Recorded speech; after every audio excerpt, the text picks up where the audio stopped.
And then really just open it up for discussion. Love to get everybody's input and feedback as to what they're doing, share some best practices, and learn some things from each other. So the first question was, what are the leading indicators of churn that you're looking for given where we are today?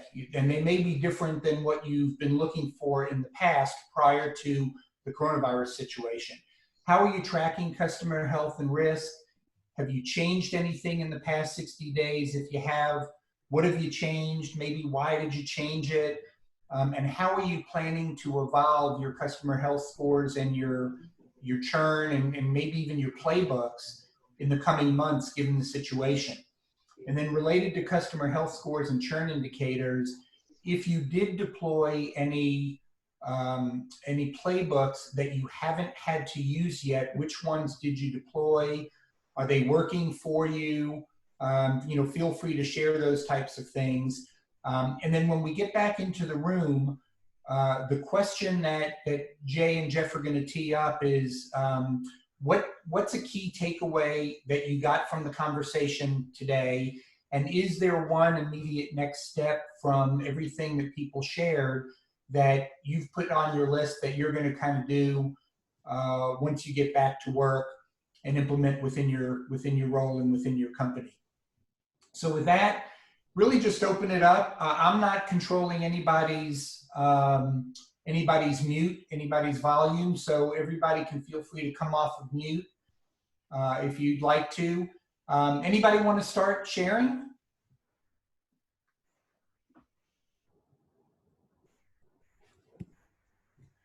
Has anybody seen their churn change drastically in the last, call it, month or two, really since February? Yeah, I'm happy to speak to that a little bit.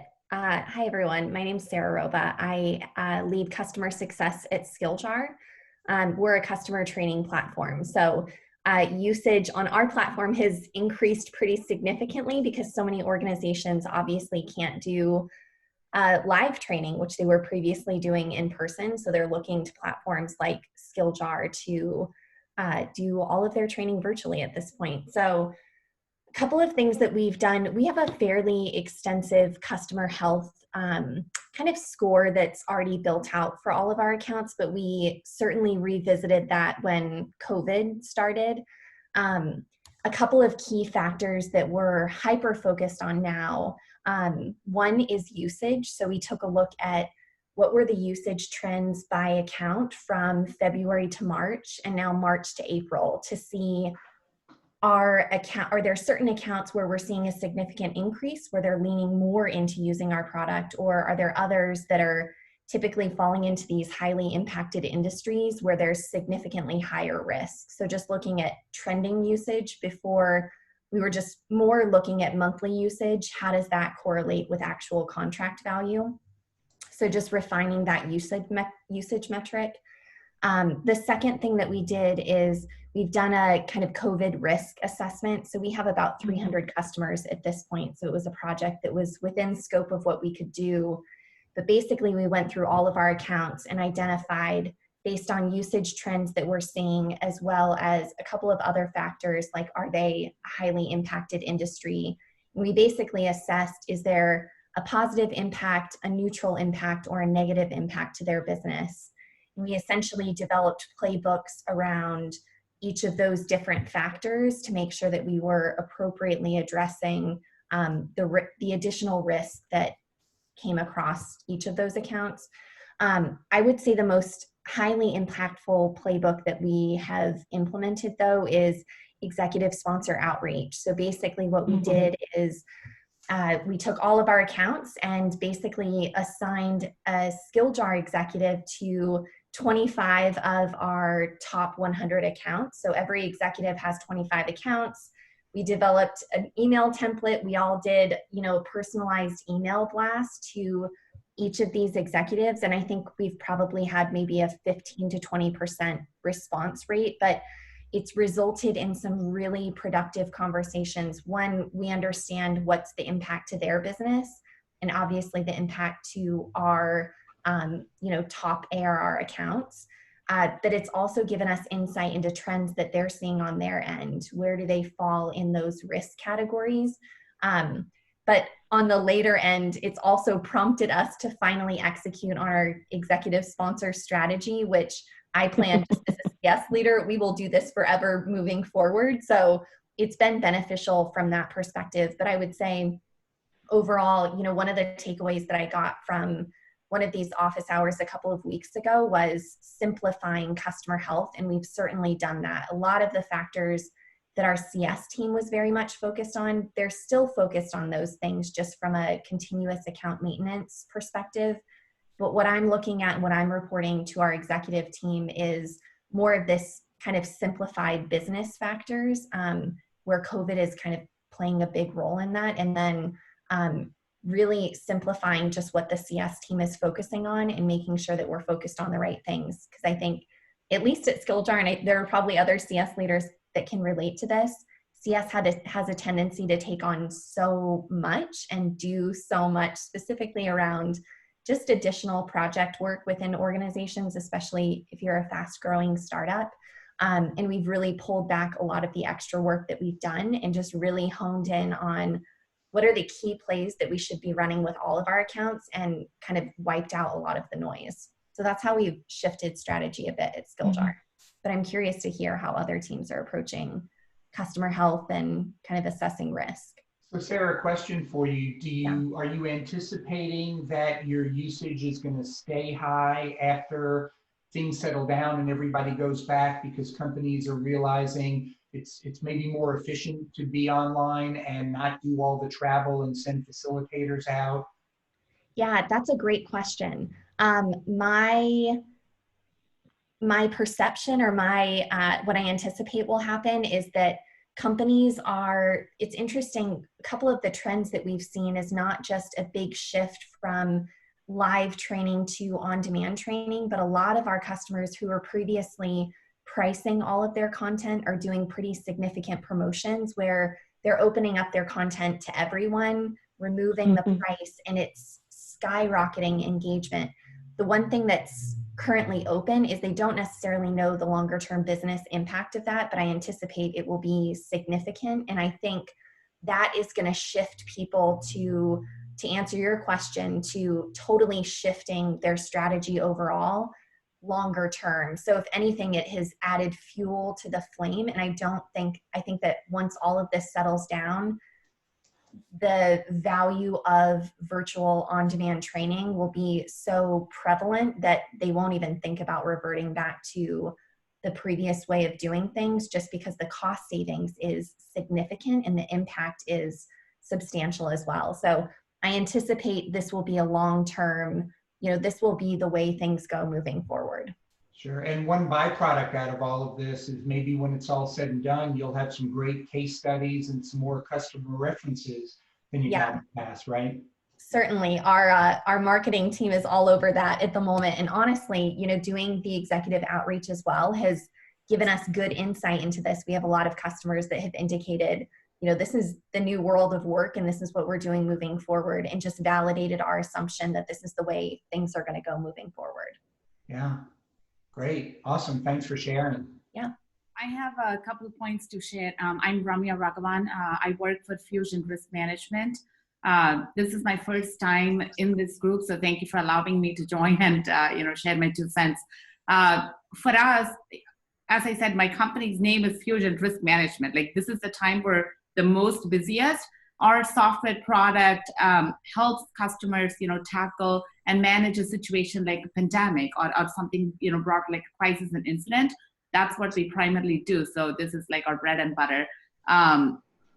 For us, the main thing, of course, we're seeing a huge uptick in usage because our customers are using the product to manage the situation, right?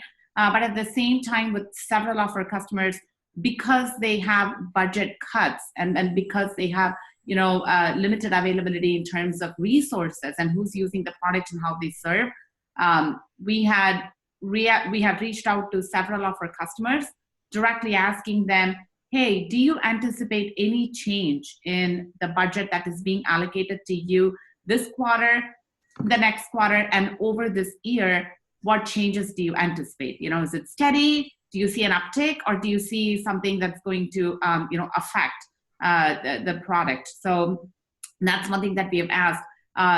And interestingly, several customers have responded. Some of them, especially with the industries like airlines, as well as hospitality, several of them have responded saying that they do see a budget cut overall for the program. And then some other industries like hospitals and healthcare, they see an uptick. So it's like so fascinating to see, based on the industry, even though we're considered a mission critical application, depending on the overall budget and the progress, how their budget shifts in just a short period of time. That was fascinating for us to see. So it's just, then we're now having with that, we're trying to see at least, can we keep up the engagement? What can we do? And for all of you guys, we also have a free pandemic toolkit in case if your organizations are struggling to react and respond. That is something that we have done. And then for a community-wise, we have opened up a virtual community where not just our customers, but anyone else can join a group discussion on COVID to see what they are doing, how is their organization preparing, how are they responding, next steps for work from home, or when you get people back into work, what are the next steps, what are things that you discuss. All of that, we have an online community that we opened up, not just for our clients, but beyond that. So these are just a couple things that we're doing for the community as a whole, but budget is something that is definitely going to impact us in the next year at least. Have you seen a lot of prospective clients or customers or non-customers come in and join that community? Yes, a lot of them, a lot of prospects especially, and then a lot of non-clients as well now, because they're also using our resources, the free online pandemic resource toolkit. Now we see an uptick in that. Several of them say this is just in time.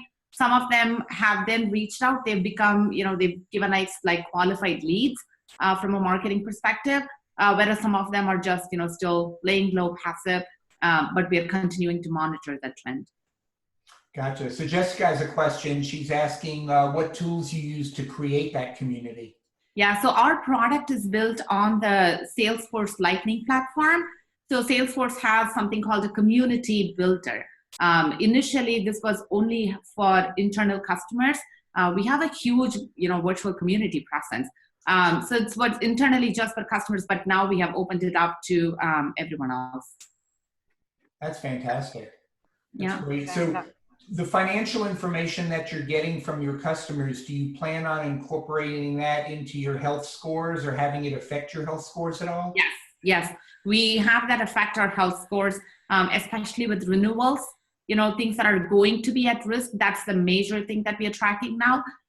So that we do see a lot of accounts where everything else is going well, like usage is awesome, you have good engagement, they're still adopting the features and products, but then the renewal activity, we're seeing a lot of changes, sudden changes in that, especially because for us, we want to track any opportunity that is at a 51% within the next 90 days, so that we're proactive enough and we have a leading indicator of risk, potential risk.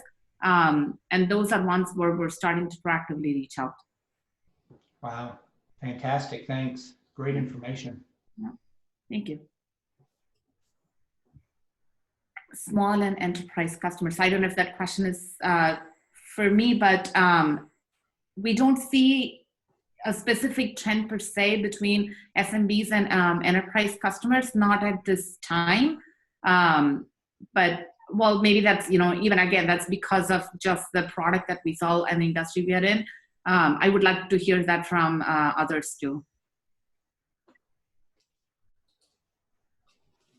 Great. Who else would like to share?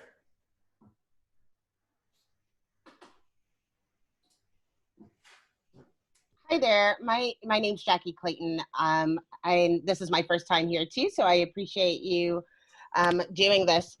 Our one thing that was really interesting, my product, I work for a company called Hiring Solved, and we help people with recruiting, as the name suggests. we were able to find some things right away that were kind of interesting, that our luxury brands were not having as much success. And then some of the other brands that we were able to see build up and ramp up, looking at people like who sold products for your home or different things like that has kind of changed. We made the drastic decision, but it makes sense to give everybody our product for free for the rest of the year. And then we were in the middle of a transition to a new product. And so what we've kind of shifted, because some of it's feast or famine. People that are considered essential industries, of course, are having to hire more, but they were also needing to use our product to sort to find the best candidates, because we're seeing an influx of people applying for those jobs because of the way that the industry is working. So we decided, because we knew we could help in that space, that we would give our product away for free. The trade-off is working with those customers and building out some of the features to see that make the most sense, because we're going to be moving into a different time in the world of hiring. So that's been the biggest change from a success standpoint. It went from a what can we do to help you, these are some of the things to see, to more of a we are a big family, we need to work on this together, more open-based webinars, video communication from our CEO rather than things that are written, and then building it out in two ways for the people that are doing the most, still working with our business, because it was dramatic. Like, these people started working with it and then half the business gone. So we started nurturing that half of the business that we knew had layoffs and furloughs, and started training them on the skills they're going to need for the new business of work. And then started working more strategically with the ones that we knew were going to have an influx of hiring, so that everybody can reach that point when it opens up. In the world of hiring and recruiting, some of us have been through recessions before, obviously not a pandemic before, but when they flip the switch back on and the floodgates happen, from the recruiting standpoint, you just get beat up. Like, you have to be ready for when that happens, and it will happen, where you went from nobody applying to your job. In 6 months, we're going to see thousands of people for your job. We already have a client that's a top name client that gets over 2,000 applicants per job, and they're still hiring. So we've been looking at that, but then we've also been tracking what's been going on with COVID, with the opportunities that have been coming out. So we've been using that information for all of our clients, of kind of tracking the information that we can see from who is hiring, what cities are hiring, what industries are hiring, and sharing that information if they need to make any pivot within their own company. So we've been sharing that information with them. So as far as giving your product away for free, was that only to existing customers, or were you letting some of your prospects come in and start using for free as well? No, it's all prospect customers, letting them in. With everyone else that is there, if we knew that there was something going on with them, we were negotiating with them to see if they were being affected financially by it. But no, it's 100% free for everybody who, we said that we were going to do essential, but it's just interesting because we are hiring of what essential means. And so we've kind of opened it up and worked with them, and it's free for everyone until the end of the year. And when the end of the year comes and you cut off that free service, and some companies move away, are you going to factor that into your churn at all, or how are you going to consider that? No, and all of us that are in customer success, I was jumping on that. Like, none of them affect my numbers, right? Because none of the full assessment, is this the right fit for our company? Is this the right client? Do they have all of those things? Because we're doing it very fast. So it doesn't affect the churn numbers. We'll just be looking at all of them as new customers if they want to come on as a customer within the next year. But we're building fast and furious those relationships to see what makes the most sense. Sure. And the customers that were paying customers obviously know that new companies are coming in and using it for free. Maybe Yes. They don't know that. Are you giving it to them for free? Have you stopped billing your existing customers as well? Right now, what we've been doing has been, because that's the first, that was the second thing I said. The first thing was like, don't blame me for churn. And the second thing I said was, you know, how are we going to negotiate that piece together?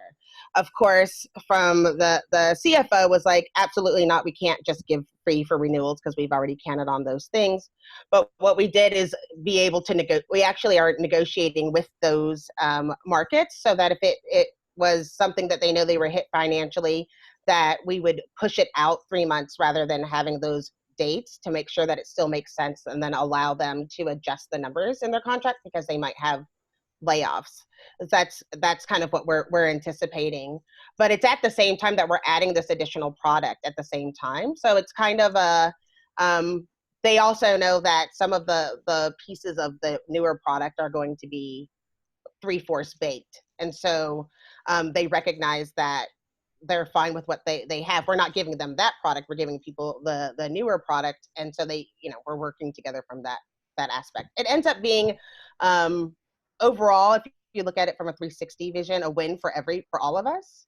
But it's definitely shifted our focus from success really hard on the engineering and making sure the product is right. That's how we're making it so it's not a disaster for customer success. I was like, we can't move everybody to a product that doesn't work and then not be able to build that up in customer success. So we've kind of built those workflows, turned some of the account managers into a little bit more of product managers, sharing that information and moving quickly to make sure that it's going to be built out for everyone. Yeah. Have you had to change any of your onboarding processes or any of your playbooks? Yes, 1000%. Instead of, we used to do all of it customized one-on-one based on the information that we knew about the client. We've changed it to, we utilize Pendo. So we're utilizing and building out the onboarding method there so that we can get more people in faster. And then we started, instead of tracking usage by account, started looking at usage by module and trying to put our training and our customer success outreach based on the different modules that they're working on and how those will work better, and lumping them together so we can build community around that as well. Because a lot of these companies have lost half their teams. And so this helps them feel like they have that community and they're all working on the similar things. That's great. You're doing a lot of great things for the community during this time. Thank you. Yeah, thanks. Great. Who else? How else are you guys looking at leading indicators for churn, and are you looking at them differently than you had before all of this happened? Hi, my name's Steve, and I lead the customer success team at Carrot Fertility, where we partner with companies to offer a reimbursement fertility benefit to their employees. We've definitely changed the way there, especially because we're focused on industry right now, really more than anything. So our customers in an industry that's thriving versus not, and so. We've really categorized folks into those three buckets. One is, are they growing? Are they sort of staying stagnant, or are they laying people off? And that's really where we're assessing the different risk of churn. So those that are thriving, the risk of churn is that competitors are going to go after them because they are thriving. Those that are staying stagnant, the risk of churn is, it could be in either direction, that they could start seeing a downturn or they could start thriving. And those that are in the sort of surviving category, I mean, there's just a risk they're not going to survive this. Like, some of our customers have gone through 80% layoffs. And so, they're hanging on because they've paid annual. And so there's not really, like, we've paused the financial part of the benefit so that members can still access all of the resources and guidance that we can provide, but they won't get the financial benefit right now. And so those customers are hanging on sort of by a thread. Yeah. Do you, is your team compensated on churn and health score? We're not. We're pretty early stage still. We have about 100 customers. We're 100% salary based right now. But our focus as a team and as an organization is 100% on retention right now. Our new business has slowed significantly. Even those customers that were moving through the pipeline have really slowed down. Even ones that we were already in implementation with have put the pause button on launching, because fertility clinics worldwide are shut down right now, and they're starting to reopen, so that's good. But they're afraid that they're not going to have as big of a boom of launching this program if members can't access the care. Yeah. Do you see that looking at that segmentation the way that you are now is something that will continue for the longer term, or will you go back to what you were doing in the past when all of this ends? I think it'll change a little bit. I think it'll have some influence, but right now, industry, it shouldn't be a risk factor for us normally. But right now, if you're in the travel industry or something like that that's being severely affected, you're going to get hammered right now. But in the normal course of business, that wasn't really a factor in how we were categorizing that health. And our health scoring was very rudimentary right now. We're sort of in that stage of developing the first level of health scoring and then continuing to build on that over time. So we're still, in those early stages. So a lot of it is just treat everybody as a risk right now. Everybody's at risk of churn for one reason or another. And we just have to, focus on that. So we're doing a lot of what we've spun up in the last few weeks has been resources for their employees. So to make it easier for our customers, make it easy for their employees to access information. So we've had, I think, 6 webinars. We have a resource page for coronavirus and its relations to fertility as well as pregnancy. So there's a ton of information and content that we've put out. We've been sending an email to our champions pretty much every week with updates, new links to webinars that they can share with their teams, new content for them to share, and really we've gotten nothing but positive feedback about just pushing out information and really trying to help in any ways that we can. And from a product perspective, we've actually, instead of changing things to a free model, what we've actually done is we had 2 product initiatives that were on the roadmap for either later this year or early next year at the earliest. And we pushed those up and are targeting release of 2 new major product features in May. They'll be sort of the first phase of release, but our goal there is to really be able to impact more members, both with financial savings, but also access to more care. Well, that's fantastic, because what we usually hear is that people are moving things back in terms of new product releases. You're pulling them forward, which is fantastic. Yeah, we just figured it was the best way to be able to provide more value at this time was if we're releasing a pregnancy support product. So we didn't have anything for members who were already pregnant. So usually once you got pregnant and were successful there, or you were passed on to sort of, either another product or standard insurance. And so we're releasing a product there to focus on being able to just help more members. So we know our customers have, plenty of people that are pregnant right now that are going through anxiety about, how are they going to give birth? Are they going to do it in their house with a midwife, or, hire an OB to come to their house because they don't want to be in the hospital, all those kinds of things. Yeah, awesome. Thank you. So Romeo posted a great question. Has anybody been in a situation where customers have asked for money back because of their budget cuts or shifts in their priorities? Yeah, I can jump in there. Hi, everybody. It's Alex Farmer. I work for a company called IncoPro. And yes, we've had that. Worth probably setting the scene. We do annual contracts, prefer annual upfront. So it's not an issue of withholding payment. It's an issue of asking for money back. So we do online brand protection. That's our technology. So we protect consumers on behalf of brands from, essentially engaging or buying unknowingly counterfeit online. You can imagine the luxury brands that we would work with are having major challenges. I think someone mentioned, had a reflection on that earlier. Jackie, I think that was you. And, we also work with health and pharma companies who are seeing a massive increase in activity, right? So, so we've seen a big shift, and the focus for our luxury brands, there are a few who have asked for money back. For us, it's, what I've created for my team is a playbook of almost like a hierarchy of needs that we've got blessed by our finance team. If a customer comes and asks for something, okay, let's start with this, and then kind of go down a list from the best option for us to the worst option, and then to kind of where our floor is, just to prepare the team to be able to negotiate. So actually the first step is to offer our customers our premium features for free, so they get more for the money they're already paying. Then, if they want to pause their subscription, we'll add, you want to pause for 3 months, that's fine. Let's add 3 months to the end of the contract, so the overall value remains the same, and so on and so forth.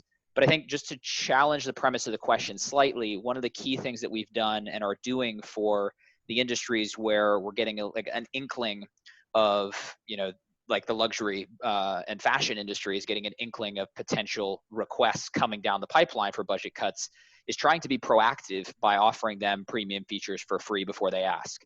Because I think one of the things that's important, I know we're all obsessed about our numbers, but if a CFO is going to go to a business and say everybody needs to cut their budget by 20% for the next 3 months, our thinking is, how can I ensure for our budget holders we've already done something that makes sure that our business is not in the crosshairs, right? So by giving them this proactively, we're already able to say, kind of be on the front foot if they come to us saying, hey, we've already given you something with a value of X for free.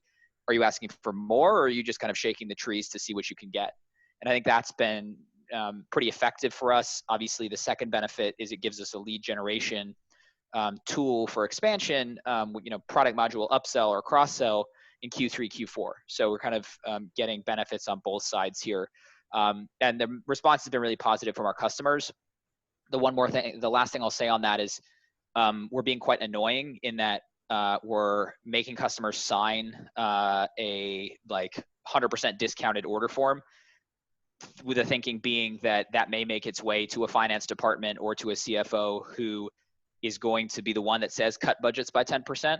So that piece of paper becomes, in some very small way, maybe we're giving ourselves too much credit, but almost like advertisement for our business as doing something proactive, when the approach, for so many is to kind of nickel and dime people and say, no, you can't have anything. I'm holding on to our cash. See you later. So it puts us in a good position for the long term. Yeah, thanks for sharing, Alex. On one of the first or second calls that we had when we started doing this, there were a lot of discussions about customer success's relationship with finance, right? Because of budget cuts and talking to customers about budgets and renewals and things like that. Have those conversations and building out that playbook, has that positively, neutral, or negatively impacted your relationship with your finance team? A bit of both. I did a webinar actually on this, I think yesterday. It all blurs together, as I'm sure we're all experiencing. Apparently today is Thursday. So a bit of both, in that, I think it's useful proactivity. We're a scale-up business, so all the processes are probably not as refined as they should be, as is the lifestyle of a scale-up employee. But I think the finance team was appreciative that we had this data, because I think, customer success for our organization started a year ago. So, having one central function dedicated to kind of everything post-sale for your customers, including revenue, is relatively new. So that the helpful thing is that we've been able to give them a revenue forecast using all of the health data that we collect, to give much more nuance and context to what would have been multiply this cell in a spreadsheet by 20%.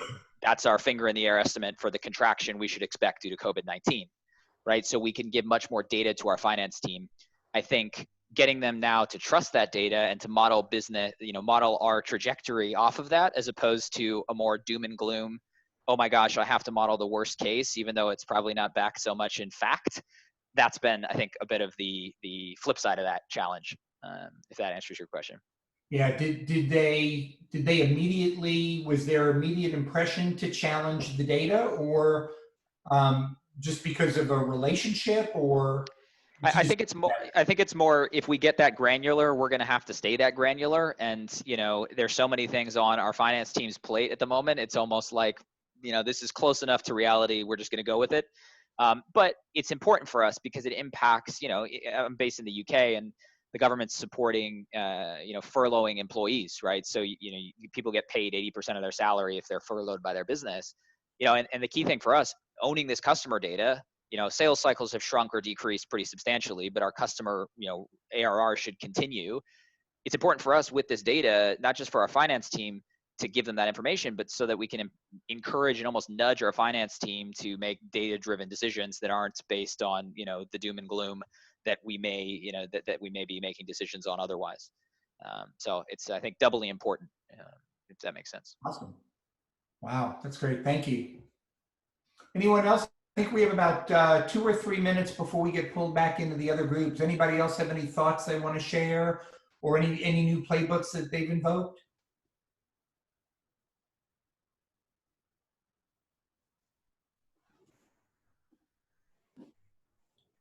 Has anybody changed the way they're looking at their health scores? Have you changed the percentages or the weightings of things that you've done at all with your health scores?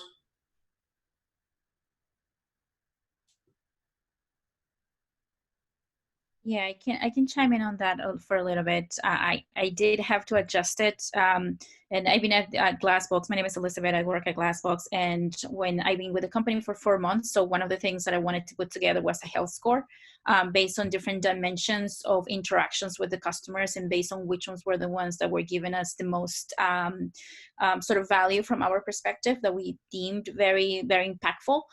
One of them was face-to-face interactions, and our product we deal with has a highest price point, and it's important for us to be aligned with executives. So we would have our EBR, executive business reviews, on site. So having those face-to-face interactions to us was very valuable, and I had actually allocated points to that for having it on a quarterly basis. Now that we don't have that, going forward, we're adding other type of touch points in addition in order to make up for the fact that we're not going to see them face-to-face. So just creating different touch points with executives, just finding ways to do that, and allocating some impact on that. Awesome. So when you're talking about face-to-face, are you including Zoom in that? Zoom and Skype and FaceTime and things like that? Is that where your team has gone? Yeah. Yeah, and again, it's just finding ways to engage with the executives, which they're usually inaccessible, and going on site would be a good reason for them to engage with us, and we had been. So now building more relationships over time as opposed to waiting for one event or going on site. Okay, excellent, thanks. I guess we're all getting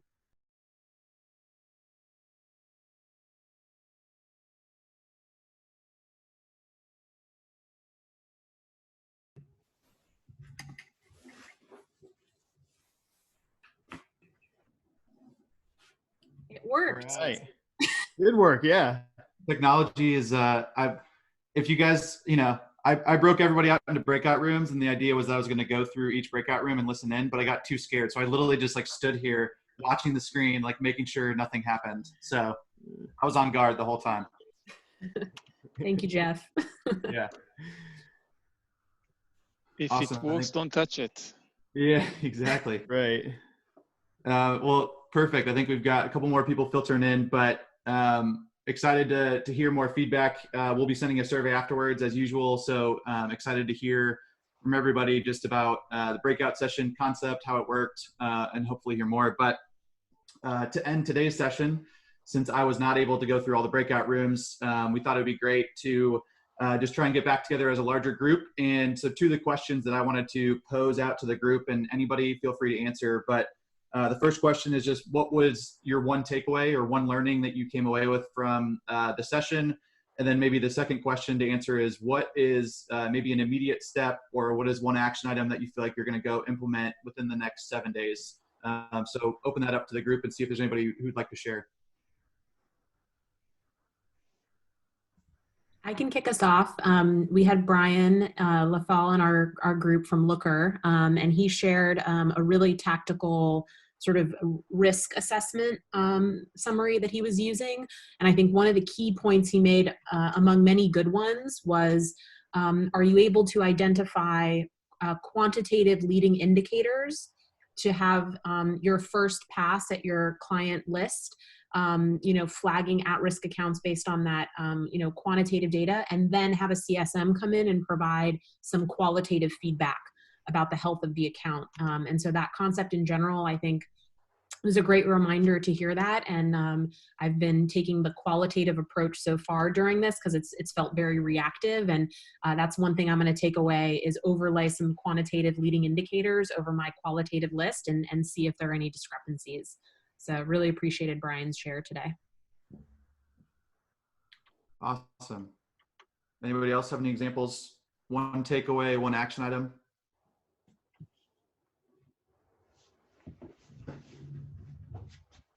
Hi, this is Sharmila. I'll join in. So first, this is my first call, so thank you so much for everyone who's been sharing and discussing what's been going on. I work for LexisNexis, and I am a CSM. Most of my clients are media clients, so I think one major takeaway is somebody had spoken, and my apologies for not remembering your name, is before sending out communication, really understanding what that company is going through so you can tailor your communication that really hits home and that will provide support. I think with the pandemic and everything going on, it's very important to show support and empathy and compassion, which I think that's what we primarily do, but it's even more important now to show our customers that we are here to support them. So I think that's one major takeaway, is really understanding and doing that research. And luckily for me, because I work for LexisNexis, I have a lot of data that I can search on companies and pretty much anything. So I think that's one takeaway. And I think the action step is really communicating that with my team and making sure that they're doing the same things, so we can all kind of be on the same understanding and come as a united front, especially with what we do as an organization for so many organizations that are out there. So thank you so much. This has been a really great call. I really appreciate it. Awesome. I appreciate that. How about maybe Alex Farmer? I'm going to call on you if you don't mind, and maybe give us your one takeaway, maybe one next step that you took away from today's conversation. I was wondering, I think alphabetically, I don't know if it puts the videos alphabetically, but I always get picked on. Maybe it's because my webcam is so sorry. It's a standing desk that I've converted in my house. I'm sorry, folks, for the angle there. It's not my best, but so I thought was interesting. The big takeaway for me was, again, I'm sorry, I can't remember who said it, but I think it was the first speaker in our breakout session was talking about executive outreach, and that being a key thing. For them, essentially assigning, I think it was 25 accounts to each of their C-level executives and having personalized email templates reach out, basically just to kind of ask how they could help. It kind of struck me, that's always been on, I think actually this person said the same thing. It's always been on your to-do list to kind of do a proper executive outreach program, and this definitely jumped it up that person's to-do list and now has done the same thing for me. So, I mean, I think it depends on how long this thing goes on and how kind of high touch or low touch, how many customers you have, right? If it's can be a call or if you have to go big bang with exec outreach. But I thought that was a key point in our group to answer the question of how we're changing our approach to playbooks and if we're kind of flipping the script a little bit. I thought that was key. So thanks for picking on me, Jeff. Yeah, no problem. Maybe Jennifer Kirkland, you're in my mode of view here. If you don't mind, maybe coming off mute and sharing maybe one of your takeaways from the session that you sat in on. Yeah, I joined a little bit late, but as soon as I joined, it was really amazing to hear everybody say all the things that I've been kind of coming up with in my head and working to execute at Conversica and everything. And it was just really validating in that sense to hear that segmentation matters in regards to who your customers are. The scores are not going to be the same. I was in the scorecard breakout. The scores are going to be the same for every customer type. Scores are going to be different depending on where they're at in the life cycle. And your action items that you're going to be taking are going to be impacted by the level of maturity that the customer is at. And we were working on building this framework, and I just loved hearing that other people were operating in the same methodology. We're really driven towards having scale within our CSMs. We thought that was critical, and it was great hearing that. Awesome. How about, I think I've got Anna Alley, maybe, if you don't mind sharing from your session. Yeah, so we in our business are actually working right now on crafting a health score. So the conversation in our session, I was in Jennifer's session as well, was super valuable and helpful in terms of just kind of validating that a lot of the things that we're looking at putting in and creating as part of our health score are the right things, or at least seem to be the right things based on the conversation that we had. So that was really super encouraging. And there was also some interesting conversation at the end, which is what I'm kind of taking. It's not so much a tactical takeaway as it is a philosophical takeaway to kind of take back to my leadership team to think more about. But we had some interesting conversation towards the end around health score versus customer value, and how do you think about the difference between the two, because health score is not necessarily indicative of the value that you're delivering to the customer. And so it's something that we've talked about internally at Avid Exchange as well. But there was just some interesting conversation and some points there that I definitely want to be able to explore further. Awesome. Sarah Bocchino, how about you? Yeah, I was, we're getting a lot of our, Oh no. from the same session. No worries. No, it's but fine. I think it was really, again, to build off of what Jennifer said, really insightful to just kind of understand that everybody's considering health scores or launching it, but it's not the only thing that we can look at. In my organization right now, one thing that I heard today was aligning health to the success life cycle, right? And understanding that at different stages, we can at least prescribe where we can see customer health. And if we judge it, or if we're gauging it in those different stages, we can perhaps put some more rigor or playbooks or programs in place to help ensure that customers don't, degrade, or that we're continuing to progress that health score. So that's something we're launching right now, or that we're frameworking out right now, is our success life cycle. So that was really valuable to hear that others are looking at that. Perfect. What about, I think Diana, are you on as well? I think I saw your face when I was scrolling through here. Do you want to share a little bit, maybe what we heard? Yeah. So a topic that came up was around when the POC leaves, and was actually a story that I shared about a POC leaving and us having to demonstrate value again, because the person that came up and is now at a leadership level, and we have to demonstrate the value again of our tool. And so somebody shared a story of like, having different goals depending on where we are in the chain. So for example, like, the champion would have a different goal compared to like the VP or something like that. So being able to speak to the value that you provide at each step of the way is important. So my goal now is to take this back to my team. And another thing that was shared was just having a one-pager of all the value that you've been providing. So documenting your value so that if something like this happens, you can quickly pull that up and read that off. So that's what I'm taking away. Awesome. And then I know Dave Epperly, I'm going to call on you for a minute. It looks like you had a good message in the chat just about, potentially trimming some of your health score, given that we're going through this time. I don't know if you're still on or not, but do you mind maybe expanding on your point a little bit? Yeah, hey guys, Dave Epperly here from Red Canary. We're a cybersecurity company. We're very high touch. We're also pretty nerdy. So over time, these things tend to get out of hand in terms of health score, forecasting, et cetera. More data. And we've really taken the opportunity over the last couple of weeks rather, to just run side-by-side comparisons to what we're currently running in terms of health scores and forecasting with a much pared down and simplified version. Makes life, frankly, much easier for everybody. And what we have found unanimously is that at least the CSMs kind of agree that those scores, those predictions are much more accurate from what they can predict and what they can see. So, we've had this concept and implemented over time, for at least the last 4.5 years. And I think that what this crisis has presented us with is the opportunity to go back to basics and really get right what the fundamental pieces of that health score are. That's it. Awesome. Appreciate that. We've got about 3 minutes left. I know we always like to end these on time, but any final thoughts? How about Jim Jones? You got anything you felt like, you can take away? Yeah, so two things.